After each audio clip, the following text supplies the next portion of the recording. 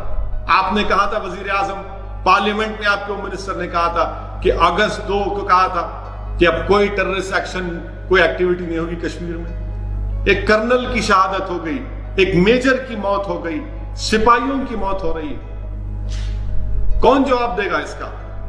آپ نے کہا 370 غائب, مگر وہاں پر کیا ہو رہا ہے؟